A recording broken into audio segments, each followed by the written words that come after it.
You're listening to Pedaling Through Life, a 1,000-kilometer father-son Ashtavinayak cycling pilgrimage, presented by Sriram and Sunilkhandbahale. Father-son cycling pilgrimage, Ashtavinayak Yatra, Day 7, journey continues. They say, to experience life, slow down. Our seventh day began not with the rush of wheels or sunrise excitement, but with a little surprise from the road itself. By 5 a.m., we were all set, bags tied, helmets snug, hearts eager to roll, when I noticed my bike's rear tire had gone flat. The rain from the night before had clearly played mischief, carrying tiny sharp debris into the tube. For a moment, I felt a pang, like watching a companion fall ill mid-journey. But before I could even worry, Sriram, as always, had a spark in his eyes. "Baba," he said, "let's not wait for shops to open. Let's take the train to Lonavala. We'll fix it there, and skip the morning traffic." Brilliant, practical, adventurous. Train ride to Lonavala, a different kind of journey. By 6, we were at Pune station. Tickets in hand, cycles carefully loaded into the luggage compartment. For once, our loyal bikes weren't carrying us. They were the passengers. As the train rolled out, the city blurred into streaks of color. Watching life flash past at such speed felt both fascinating and strange. On a bicycle, you feel every breath of the world. The smell of wet soil, the greeting nods from strangers, the rhythm of your own heartbeat. But from a train, life passes by like a slideshow, visible yet untouchable. Cycling slows life down, and in that slowness, you start truly living. Sriram sat by the window, quiet and thoughtful. I didn't disturb him. I knew reflection is as vital as motion. Sometimes the journey within begins long before the next destination appears. The rain, the ghat, and the mechanic who believed in service. By 8 a.m., we reached Lonavala under a misty drizzle. We needed a mechanic, but no one seemed to know of any. For many, the world of cyclists is invisible until you step into it. Sriram pulled up Google Maps. 2 kilometers from here, he said. And so we walked, through rain-washed lanes, past mist-covered cottages and ancient bungalows. The world was quiet, dreamy, and almost sacred. At one field, young men were doing military-style training, shouting commands, pushing through mud and pain. Watching their focus stirred something in us. Perseverance, that's the real muscle behind every victory. We finally reached a small cycle repair shop, the only one open that early. The mechanic, already at work, greeted us with a smile. He fixed the puncture swiftly. A tiny metal spike had been the culprit. But he didn't just repair a tire, he restored our rhythm. He was more than a mechanic. He was a man of the road, a believer in service. We left with his blessings and a renewed sense of gratitude. Breakfast, fog, and freedom. Our stomachs soon reminded us that devotion also needs digestion. A small eatery nearby welcomed us with steaming idlis, dosas, vada pav, and sandwiches. The warmth of the food, mixed with the cool morning mist, felt divine. By 9:20, we were back on our saddles. The rain was soft, almost playful, as we rode downhill through the fog-kissed valleys of Lonavala and Khandala.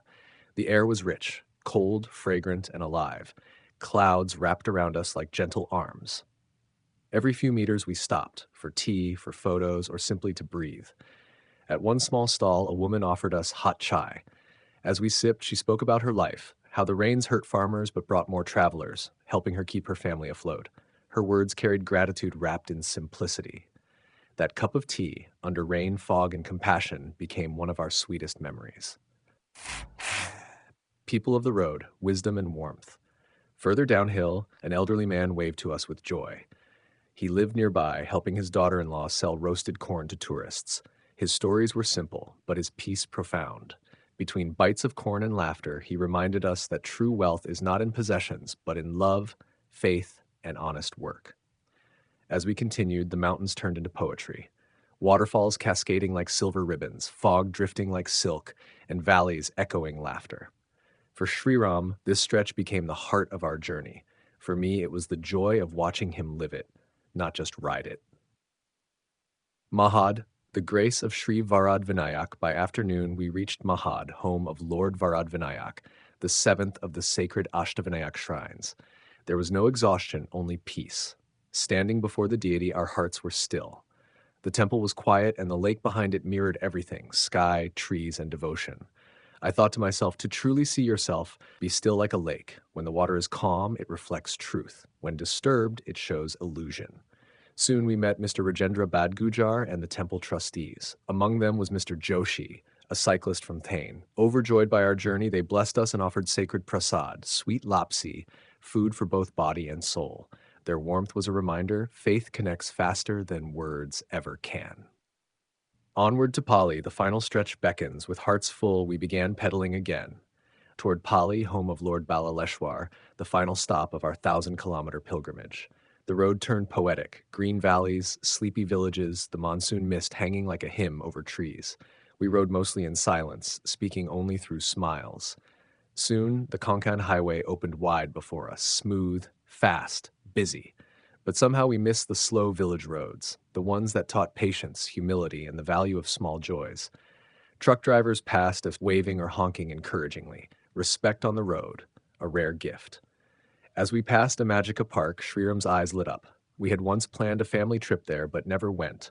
Watching his quiet excitement, I felt the passage of time, how children grow and dreams wait. But this journey, this pilgrimage of sweat, spirit, and smiles, it had given us more happiness than any amusement park ever could. The roadside angel. We stopped by a small stall to throw away our waste. The shopkeeper, an elderly man with kind eyes, pointed to the bin, then, almost like a messenger, said, "You're going to Pali Ganpati? Don't miss the hot water lake nearby. Take a holy dip there. It's divine." His words felt less like advice, more like destiny whispering directions. We thanked him and moved on, unaware that those words would soon guide our night. Arrival at Pali, the final darshan. As dusk settled, we entered the serene lanes of Pali. Old wooden houses, clay roofs, and the quiet hum of temple bells welcomed us home. And then, at last, the temple of Lord Ballaleshwar, our final destination. After 1,000 kilometers of devotion and discovery, we stood before the divine idol, eyes moist, hearts silent. Sriram whispered, "Baba, it feels like Ganpati is everywhere, in the trees, the people, even the rain." I smiled. That's because, Beta, when your heart awakens, you start seeing God in everything. The air was filled with a spiritual discourse on Advaita Vedanta, echoing exactly what we felt. The one is everywhere. The journey within is the real pilgrimage. The gentle soul of Pali, Mr. Soman. After darshan, we met Mr. Chandrasekhar Soman, the temple manager, a man of rare calm and kindness. His very presence was comforting. He insisted we stay the night at the temple guest house and even offered a beautiful suite. "You must rest," he said. "Tomorrow, take the train from Nagathana toward home." Over dinner, he shared simple yet profound lessons about karma, faith, and the timing of life's rewards.